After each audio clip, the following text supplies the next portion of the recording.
Vamos a ver si esto es una presentación que es de la Sociedad de Hematología y Oncología, esto no es mío, pero quiero mostrárselas porque me parece que es un resumen bonito de lo que sucede, a ver si esto les aclara de alguna manera ciertos conceptos de la coagulación.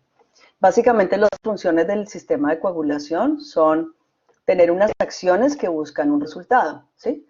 Entonces, básicamente, cuando tenemos una activación de este sistema de coagulación, lo que se quiere es una rápida formación mecánica del coágulo o del trombo, ¿cierto? Y que esto, pues, pare rápidamente el sangrado. También, eventualmente, es que el sistema de coagulación no solamente forme coágulos, sino que también prevenga la formación de coágulos en sitios donde no hay daño tisular o no hay daño endotelial, ¿sí? Y pues el mismo sistema de coagulación sirve como un anticoagulante natural en el cuerpo humano y va a prevenir la trombosis, ¿ya? Y eventualmente ayuda también a que ese coágulo que se haya formado, ese trombo que se haya formado, se pueda, digamos, trasladar o reemplazar más bien a un tejido viable y que comience todo el proceso de cicatrización cuando hay un daño tisular. Entonces, digamos que esas son como las funciones que uno desea del sistema de coagulación. Por un lado, prevenir sangrado, por otro lado, prevenir trombosis y por otro lado, ayudar a la cicatrización. Entonces, imagínense cuando ustedes entran en la cirugía y el cirujano comienza a hacer la primera incisión de piel, por ahí comienza todo el sistema de coagulación activo, ¿no? Entonces, es un sistema muy bonito, muy complejo y pues estas son unas generalidades muy grandes al respecto. Entonces, normalmente cuando hay la hemostasia, ¿sí? Estos son, fíjense que estos son gráficas muy viejas. La hemostasia, si hay un daño endotelial, las plaquetas se adhieren, después viene la parte de gránulos y elementos que hacen que el vaso haga algo de vasoconstricción y pues logra comenzar a controlar, hacer un tapón ahí para que el sangrado comience a controlarse. Después se genera la trombina, la formación de fibrina, comienza toda la retracción del coágulo, ¿sí? Y después viene la lisis de ese coágulo y todo el proceso de cicatrización. Entonces, las funciones y lo que estábamos esperando de la hemostasia, pues se resumen, digamos, a grandes rasgos en estos pasos que ven gráficamente aquí. Entonces, dentro de la coagulación hay unos actores, digamos, el tapón plaquetario y el coágulo ya con la parte de la fibrina. Entonces, las plaquetas pueden mirar de esa manera. Miren una plaqueta en la microscopía electrónica, lo bonita que es. Y esta es una foto muy particular que me gusta de esta presentación, porque está como mirando hacia el daño endotelial, ¿sí? Estas plaquetas, ¿qué hacen? Estas plaquetas se pegan al vaso sanguíneo que está dañado, ¿sí? Y para esto, acuérdense que se requiere el factor de von Willebrand. Entonces, es muy importante que no haya deficiencias del factor de von Willebrand o alteraciones funcionales de este factor para que esto se dé. Ellas se diseminan a cubrir, o se van a cubrir esa área que está dañada y se activan y liberan los contenidos que ellas tienen en su interior, que son pues todos estos gránulos que ellas tienen al interior. Esta activación, si uno está tomando medicamentos como aspirina, pues puede que se vea bloqueada y por eso las personas que están tomando aspirina pues siguen sangrando eventualmente más de lo común si tienen algún daño endotelial. Luego de esto ellas se agregan y ayudan a la construcción a la vasoconstricción de ese vaso por los gránulos que liberan y después viene la retracción del coágulo y la, digamos, cicatrización y mejoría de esa herida. Entonces, cuando uno mira esto a nivel microscópico y de microscopía electrónica, ¿sí?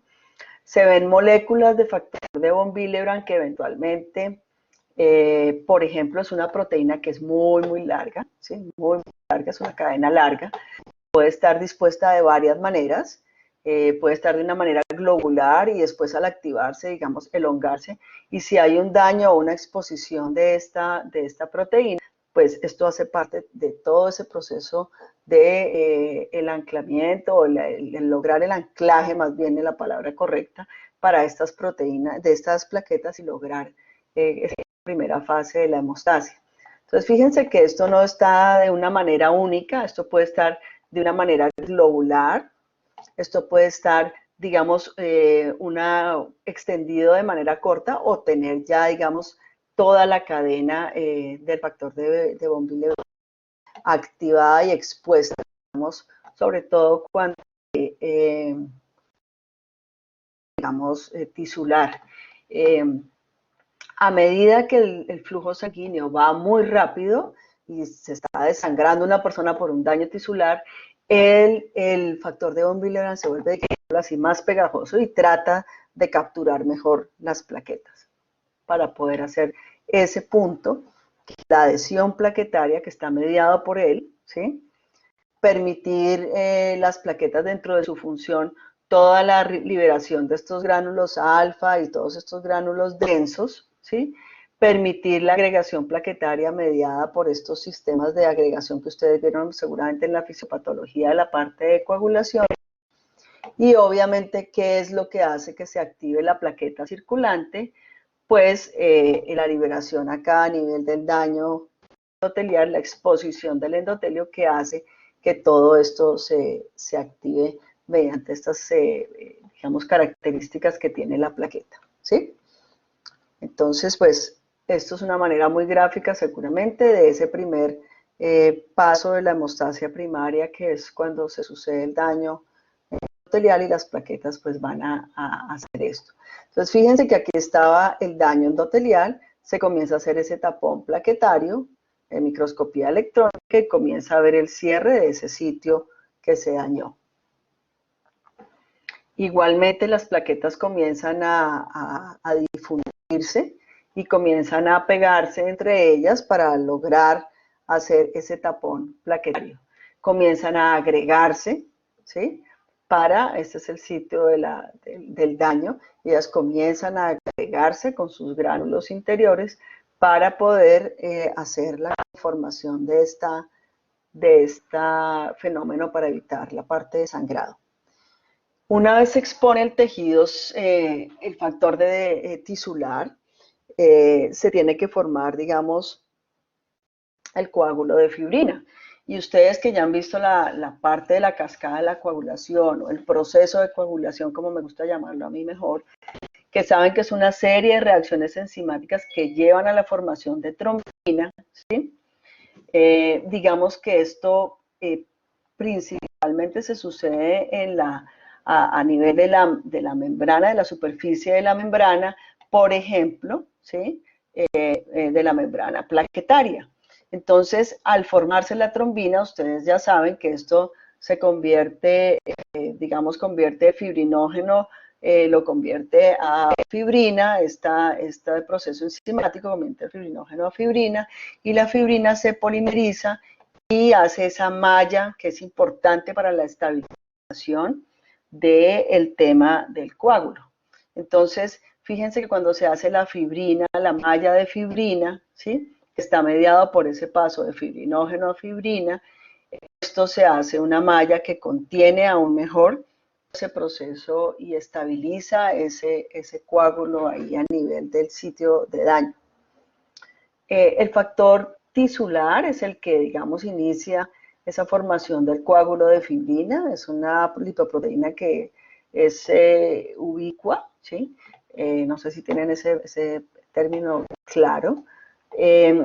Inicia este proceso fisiológico, tiene una alta concentración en ciertos tejidos como el tejido cerebral, por eso las cirugías del sistema nervioso central pueden tener una gran liberación y pueden ser o los tumores del sistema nervioso central pueden ser muy protrombóticos, en las membranas mucosas, a nivel de la piel y inmediatamente por fuera del tejido de las capas de los vasos sanguíneos. Y ella forma como un sobre hemostático sobre estos sitios, y normalmente no se encuentran en las células endoteliales, se encuentran en el borde, digamos así, de los vasos sanguíneos, o en las células circulantes normales, digamos, de la rheología normal de la sangre. Entonces, pues acá vemos cómo este factor tisular en un vaso grande o en un vaso pequeño está como envolviéndolo como si fuera digamos, una cobertura hemostática para esos vasos. Y cuando él se expone, pues es cuando comienza toda esta actividad del sistema de coagulación. Un elemento importante de la coagulación es la vitamina K, que se requiere para la producción de proteínas de la coagulación, como ustedes saben. Es una vitamina que es liposoluble, perdón. La pueden producir algunas bacterias en el intestino. Entonces, por ejemplo, pacientes que están con antibióticos de larga aplicación en cuidados intensivos que modifican la flora intestinal y que dañan, digamos, todas estas bacterias gram negativas que finalmente a nivel del ilion distal también tienen la parte de absorción de vitamina K y producción de vitamina K, de la coagulación solamente por uso prolongado de ciertos antibióticos. Entonces, fíjense que la coagulación con cosas tan sencillas como un antibiótico por mucho tiempo puede también causar ciertos trastornos de la coagulación y a veces se requiere que uno le dé suplencia de vitamina K a estos pacientes. Es necesaria para la síntesis de muchos de los componentes de la cascada de la coagulación, como lo decíamos, y su deficiencia puede llevar a bajos niveles de los factores de la coagulación, causando una tendencia al sangrado. La droga que se utilizaba ya casi no se utiliza y que bloqueaba la vitamina K es la warfarina. Se sigue utilizando, pero ya se está cambiando por otros anticoagulantes que tienen un espectro de seguridad mayor y, digamos, un mecanismo un poquito más dirigido y más sólido. Pero la warfarina sigue siendo un medicamento que en muchas áreas del país se sigue utilizando y en muchas patologías. Entonces hay que saber que este es el medicamento que se interfiere con la acción de la vitamina K. Es decir, si pongo vitamina K me interfiere la acción de la warfarina y la warfarina a la vez interfiere la acción de la vitamina K, que previene, y esto previene la formación de nuevos coágulos, ¿no? La warfarina. Que es un medicamento, como dice ahí, para prevenir trombosis. Entonces, acordémonos siempre de este paso, que esta vitamina K es necesaria para la producción de la trombina y la función de la trombina, la que mencionábamos. Entonces, la vitamina K es muy importante para dar estos sitios especializados de unión, digamos, a la membrana fosfolipídica de estos momentos de la coagulación del factor 10 activado, que va a pasar en este fenómeno de protrombina a trombina y nos va a ayudar a producir esta sustancia que después, como hablábamos anteriormente, tiene que ver con el tema de la fibrina. Entonces la trombina nos va a cambiar el fibrinógeno a fibrina, ¿sí? Y lo que hace esto es que los polímeros de fibrina se formen unos largos polímeros de fibrina que hace que se forme esa malla estable que nos ayuda, digamos, a estabilizar ese paso para contener el sangrado y el daño endotelial. Entonces así se ven los glóbulos rojos atrapados en una malla de fibrina. Digamos que así se ve la parte de las plaquetas y la malla de fibrina que están produciéndose para tapar. Estas son las plaquetas, la malla de fibrina para tapar el daño a nivel microscópico de ese endotelio. Y posteriormente, pues ya cuando se requiere que este coágulo de fibrina comience a desvanecerse o a corregirse, viene la degradación de fibrina por una enzima que se llama la plasmina, ¿sí? Y es necesaria esa plasmina para que el coágulo se vaya retirando, digámoslo así, para removerlo y comience ya el proceso propiamente de cicatrización con todo lo que proceso tiene a nivel de fibroblastos o toda la parte que va a poner el endotelio o el sitio que está alterado.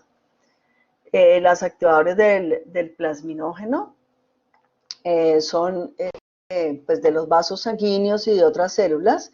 Ellos pueden venir tanto del vaso sanguíneo como de otras células. Van a ayudar a convertir lo que ustedes saben, el plasminógeno en plasmina y pues inician este proceso de fibrinolisis. Y la fibrinolisis a nivel microscópico este es coágulo intacto defina con su malla, y miren esto, cuando comienza la plasmina a actuar, se comienza a disolver y a romper esa malla.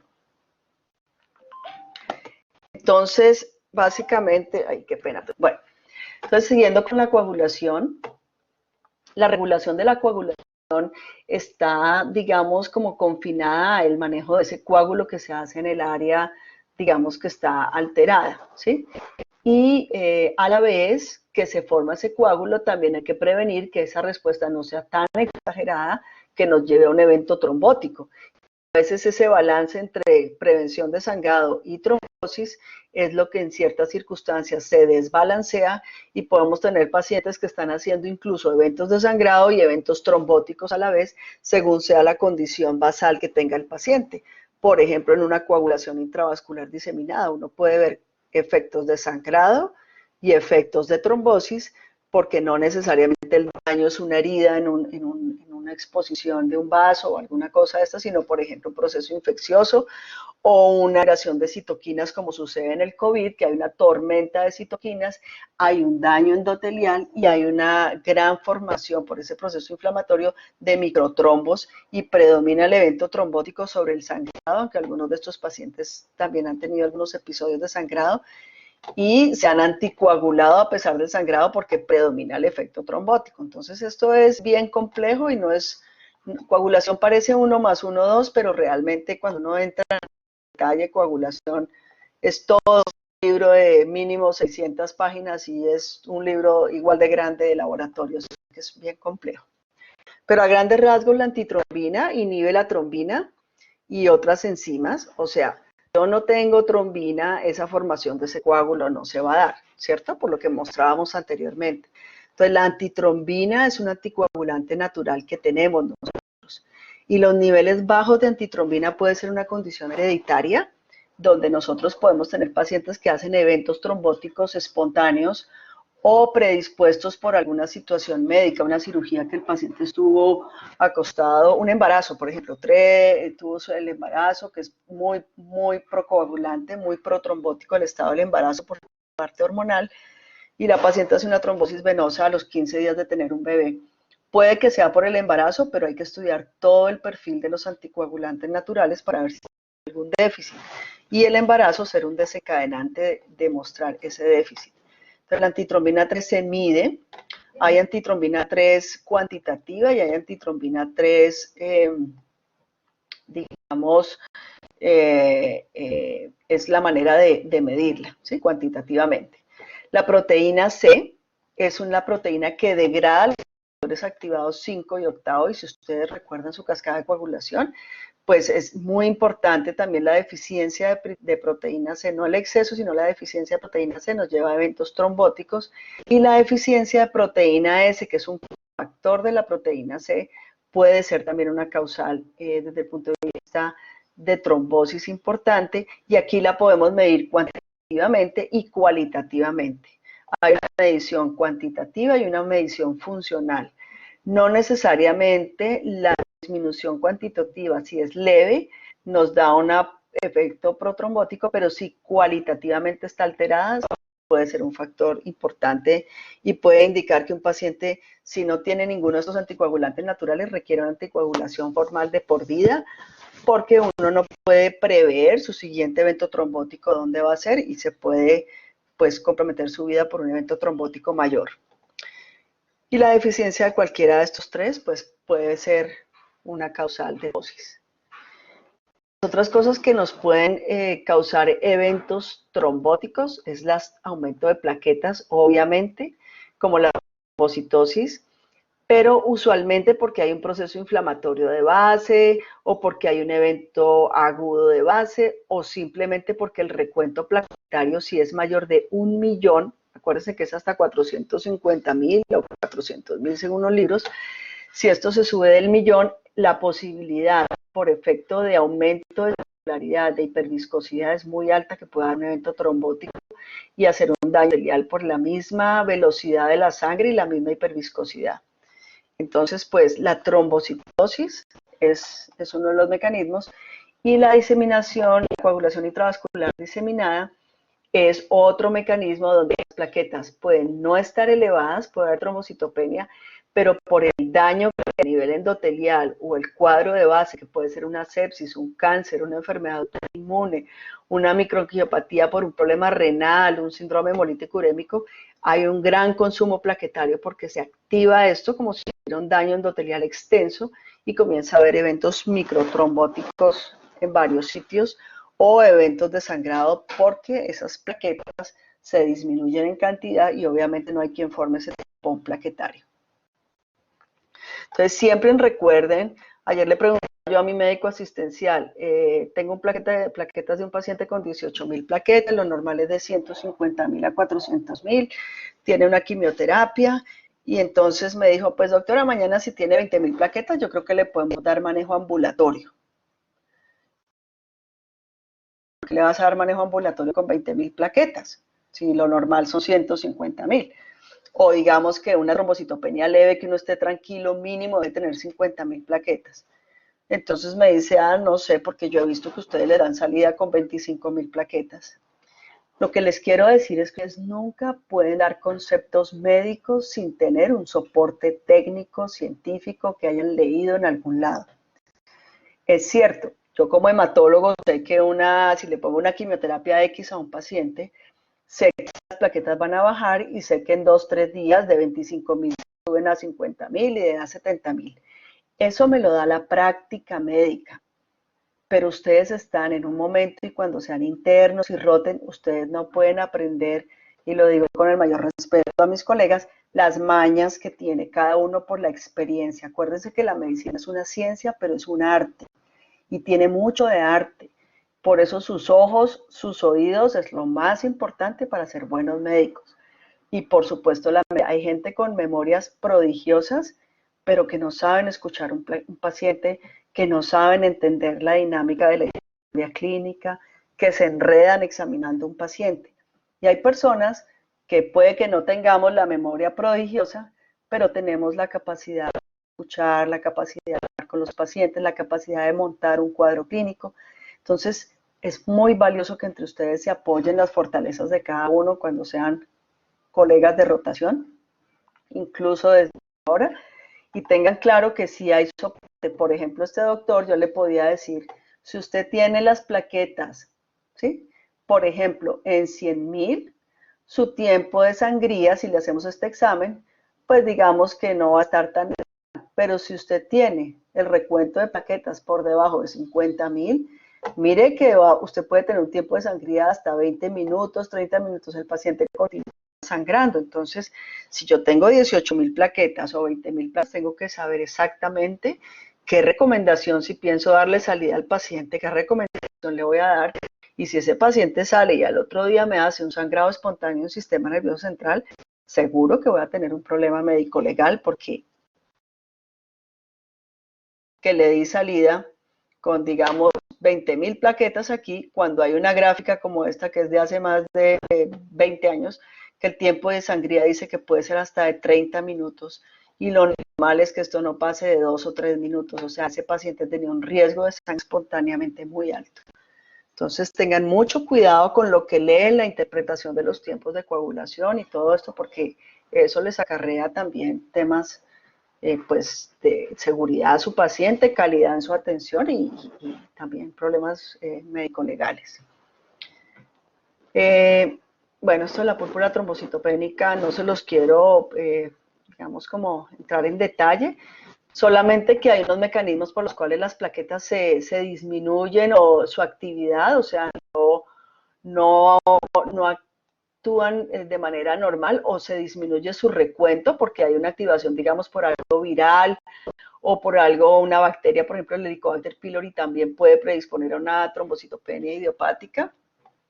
Y básicamente el sistema a nivel de retículo endotelial, a nivel esplénico, hay una hemofagocitosis que se activa, digamos, extravascular, y si uno pone esteroides puede bloquear esa fagocitosis acá, y digamos que esta es una enfermedad que usualmente se trata con esteroides o con unos medicamentos que son trombopoyetinas que ayudan a la producción de las plaquetas y con bloqueadores a este nivel también que no dejan que se siga presentando esa relación antígeno-anticuerpo para la fagocitosis de las plaquetas.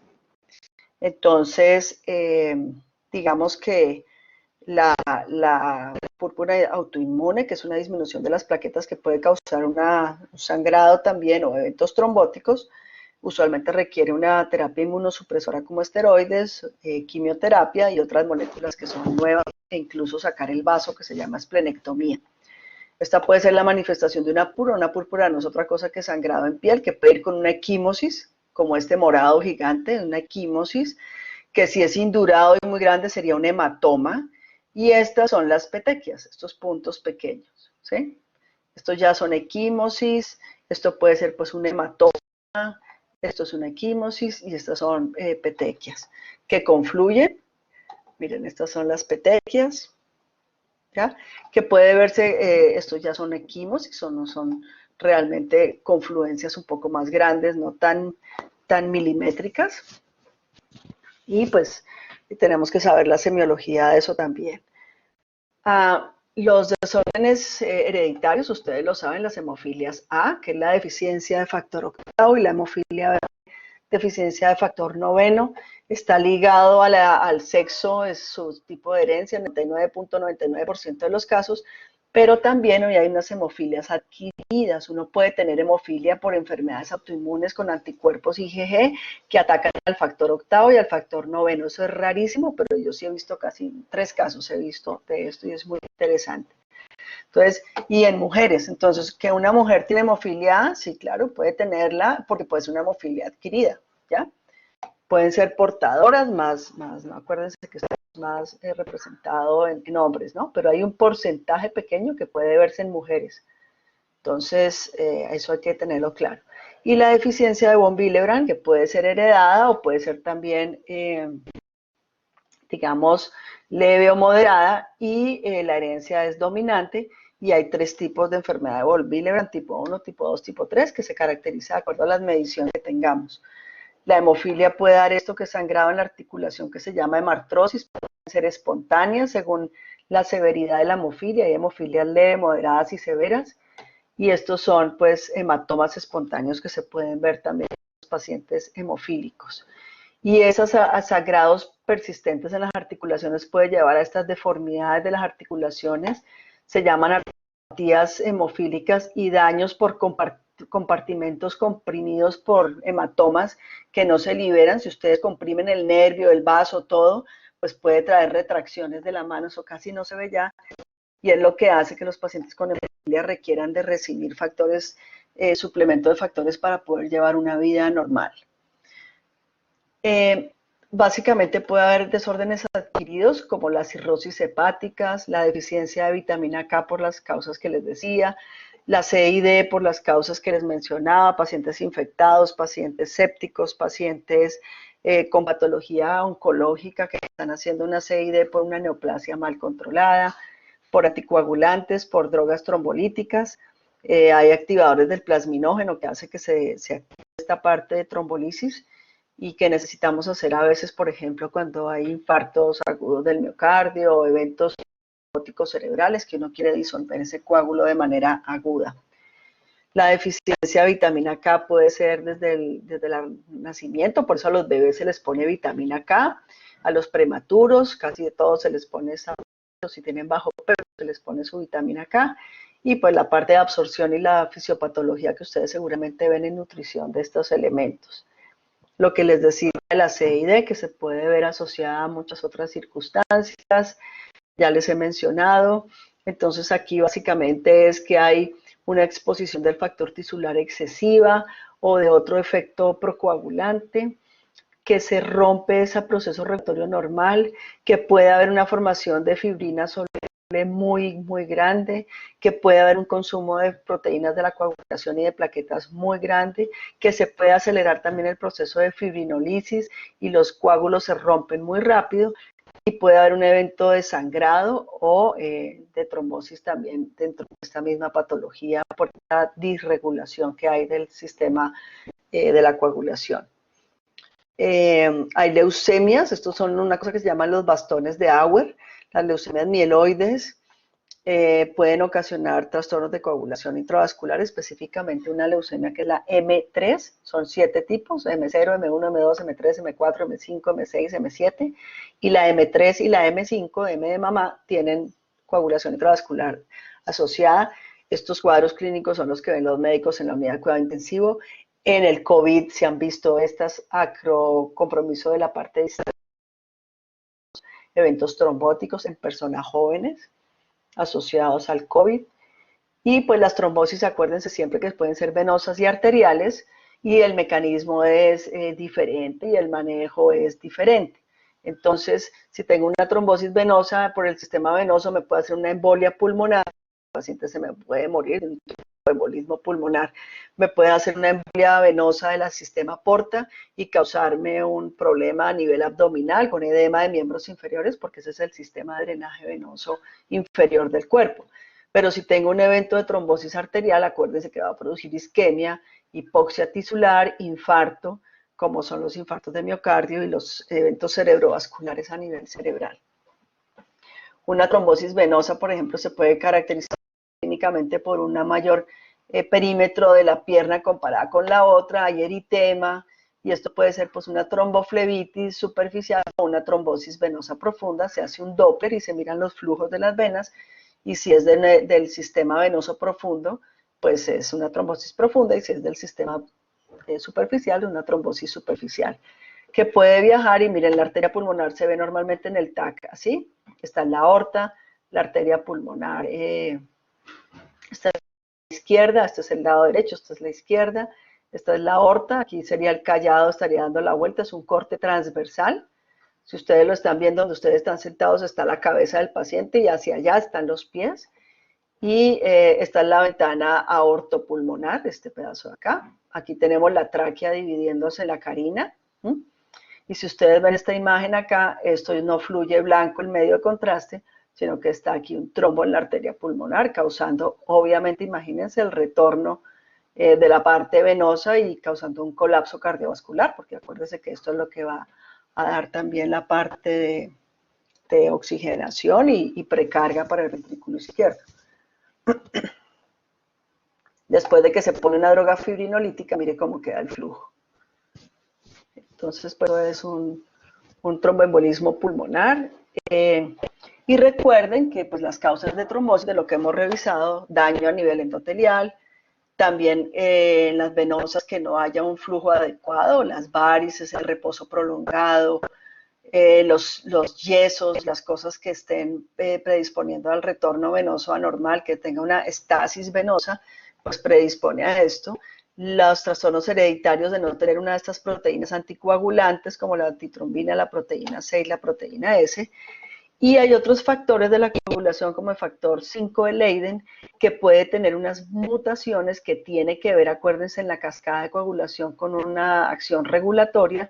Y si se tiene esa mutación, ¿sí?, que genera una resistencia a la proteína C, que es un anticoagulante natural, este factor Leiden mutado puede ser una causa de trombosis espontánea también en la población general, y es hereditario en un 5% más o menos de la población. Esa es otra de las cosas que tenemos que revisar. Y también el evento de tener muchos glóbulos rojos o muchas plaquetas por simplemente hiperviscosidad sanguínea. En la trombosis es muy probable lo que dice ahí, que se presenten varios factores a la vez, o sea que es raro que sea unifactorial y usualmente son varias cosas. Bueno, eso era lo que les quería decir como de semiología de la parte de trombosis.